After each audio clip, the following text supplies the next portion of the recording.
So this morning, before I get started, I would like you to begin to start thinking about this story, because I'm going to engage us in a conversation, and I'm going to invite you to join me in the conversation. This will actually be a two-sided conversation today. So I invite you to begin to start thinking about this story. Okay, and so if I ask you a question and you feel like answering, fly at me. Okay? We don't do this very often, right? We've never done it like this before. So before we get started, let's think about Matthew. Oh, we should probably pray first. Let's pray.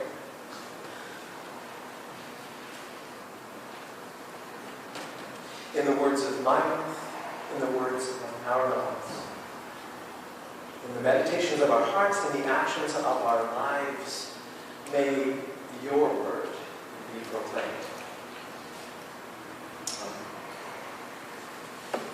So let's begin to think about Matthew. Matthew is the most Jewish of all the gospel writers. And for starters, there actually never was a Matthew. There was a writer who's got named Matthew in about the end of the 2nd century by one of the popes. So I'm going to refer to Matthew, but there really wasn't a Matthew. It was this collection of writings that people began to read. Matthew was written to a predominantly Jewish Christian audience, Greek-speaking likely, near the end of the 1st century, certainly after the destruction of the temple, after Mark was written. Matthew draws on Mark for a lot of his stories. He's steeped in Jewish law. And Matthew's agenda is to put Jesus in the lineage of Jewish tradition. So there's all the prophets, and then Jesus shows up. And so there's just this lineage, right? And so Jewish Christians are gathered in a community, and they're continuing to link Jesus in the Jewish tradition in an increasingly Gentile community. So more and more Gentiles are joining this Matthew community. That's what's going on for Matthew. And as Marian said, this story shows up right after the feeding of the 5,000, or thereabouts. There was no number cruncher and counting, right? There was about. But 5,000 is a really big number. And so this happens immediately. Jesus dismisses the crowd. He sends the disciples back to the boat, where it's likely moored. I don't know if it's on a dock or not, but it's moored. And Jesus goes up the mountain to pray. So, I always notice mountain. Does anybody else notice mountain? Weird things happen on mountaintops, right? So, Jesus went up the mountain to pray. Jesus could have gone anywhere in Matthew's story, but in this case, he went up the mountain to pray. So, I wonder, and then what happens? Somehow in this storm, I'm told that the Sea of Galilee gets big storms right away, and they come up right away. So that happens often, so this is not unusual. The boat is ripped off its moorings, right? How does that happen? So these guys have not secured the boat. Anyway, there they find themselves rocked in a boat on the Sea of Galilee. It's a big boat, big enough to hold all of how many disciples there might have been. And in the middle of the night, they see this specter of Jesus walking across the water. So, the details of the story, we heard them. But it's Matthew, and he's writing a story. And as Marian said, no one would have thought to ask, did this happen? Because that's not the point. Why do you think? I'm wondering today why I think, and why do you think Matthew put this story so close to the feeding of the 5,000? Any hunches? Any hunches why Matthew might have put this story so close to the feeding of the 5,000? The feeding of the 5,000 has been described as the world's first potluck supper, and there's 5,000 people. These people would have traveled, having had food. They've traveled great distances to be with Jesus. Remember, Matthew's writing to a predominantly Jewish Christian community, and wanting to keep Jesus in the lineage of Jewish wisdom. So there's 5,000 of them, presumably what? Jewish people. And they would have traveled with food, and and it's their first potluck supper, they put all their food on the table, on the ground. Why might this miracle of feeding the 5,000 been so tumultuous? Thoughts?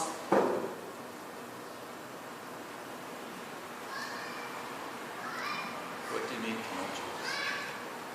Tumultuous, it would have been like shocking. It's the first, it's 5,000 people all fed. There were, in one of the versions of the story, there were 12 baskets of leftovers.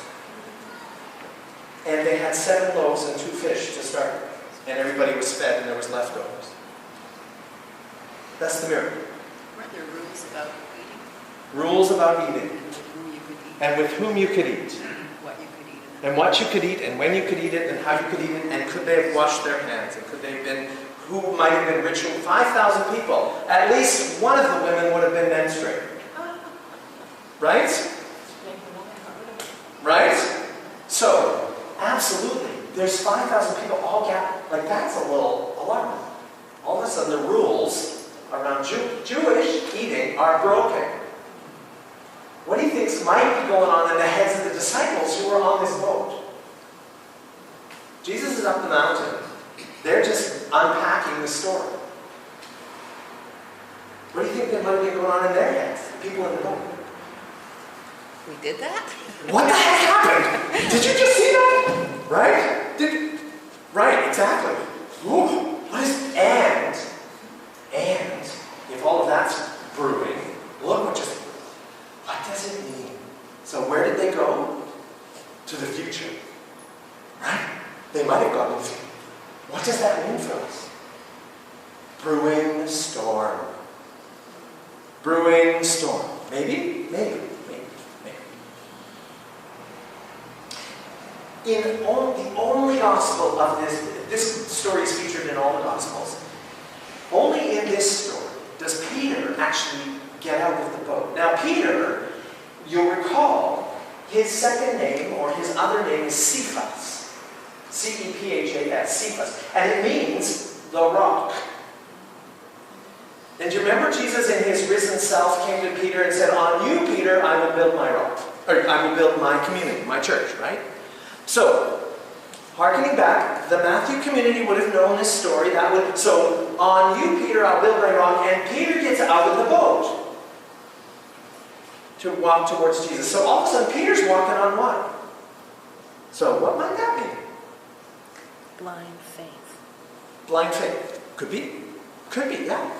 What else? Anything else? Why might that be? Peter, who said, and Jesus said, on you I'll build my rock. So, what about church going on here? Community? The church gets out of the boat, begins to walk on. Maybe, I don't know. I'm hunching. Any other hunches? Told you, I'm inviting you into this conversation. It's still pretty one-sided. I wonder why it is, pardon? Magic mushrooms. Magic mushrooms. They're all magic mushrooms. They're all stoned. That could be.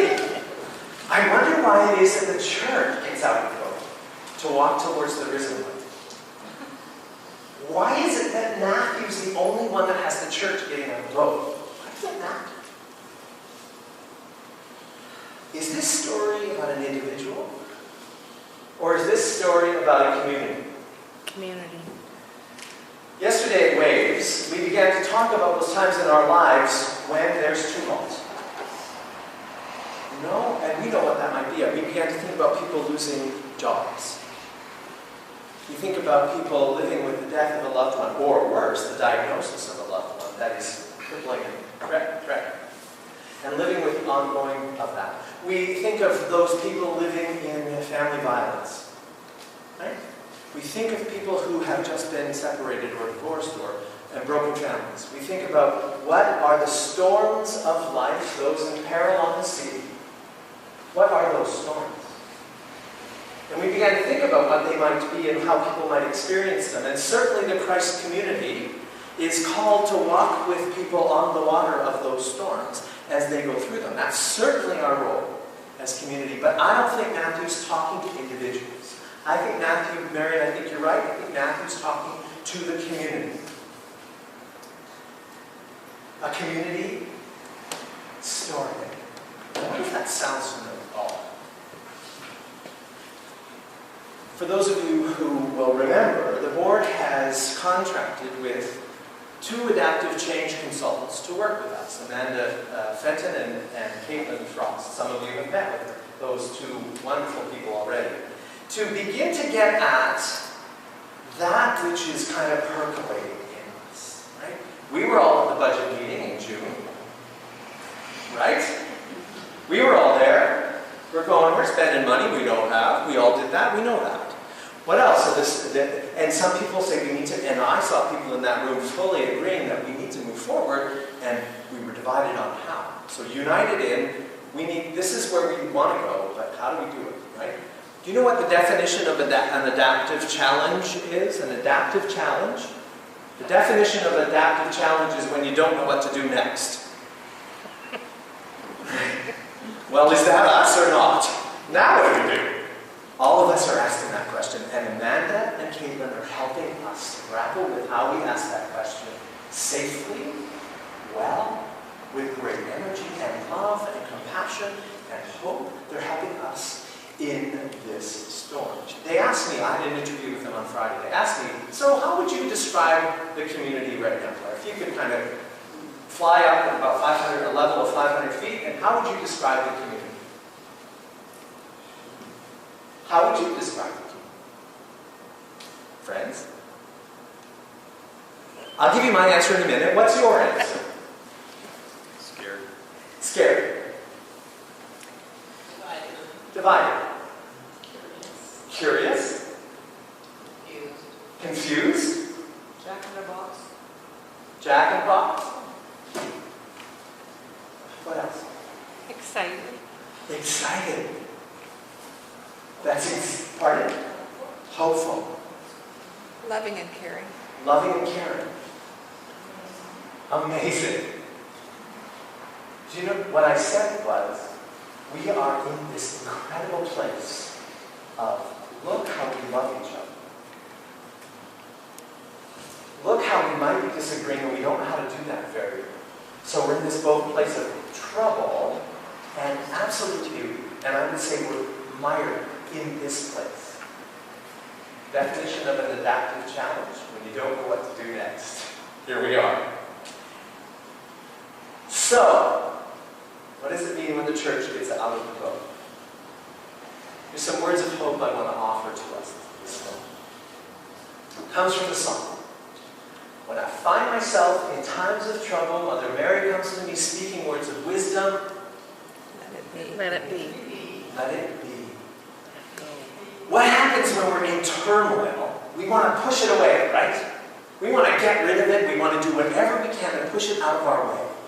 Resist, resist, resist. Let it be. The most counterintuitive thing to do is to actually move into it. Let it be. The more we resist, what happens? It persists. It gets worse. And we create this storm. So, when I find myself in times of trouble, let it be.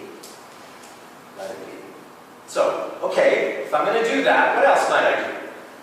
I got some more words about it. It actually takes the storm. This came up in our waves conversation yesterday. It actually takes the storm for us to know and experience and realize what resources we actually have. You know, it's easy to be the church when times are smooth. Right? I get to show up in the pew and I might even fall asleep when the preacher preaches. Right? But, and so I don't even kind of show up. I'm there. I always do it. But in times of trouble, we're alert. We're fully present, and we're like this. With all that we are and all that we have, all of our resources come forward in times of trouble. Think now, and this is another image that came to us at Waves. So think of that image of the storm on the sea. Hugely powerful waves are blowing, the wind is blowing, and it's all on the surface, right? But even if you were to go, what, 15 meters below the sea, 10 meters below the sea, what's there? Sharks. It's worse. What do you see? It's smooth. Right? The top of the water is crazy. But if you've ever swum in the ocean and there's tons of waves going on, all you have to do is go a little bit lower. then what? It's calm. So image is about going deeper, right? Yes, we're going to be buffeted, but let's go deeper. The reason Christ is able to walk on water is because he's walking on deep water. Deeply held, this deep practice of connection. One final thing in these times of trouble and beauty. Do you notice when Peter says, Lord, help me, what happens? Jesus reaches out, right? And he never lets go. Jesus never lets go. That's true for us. That's true for us. Christ is never going to let go of us. And so we can never let go of Christ or Christ's community. So we might be buffeted, and we might disagree, and we may not do it very well, but darn it, I'm not letting go, and I hope you won't either.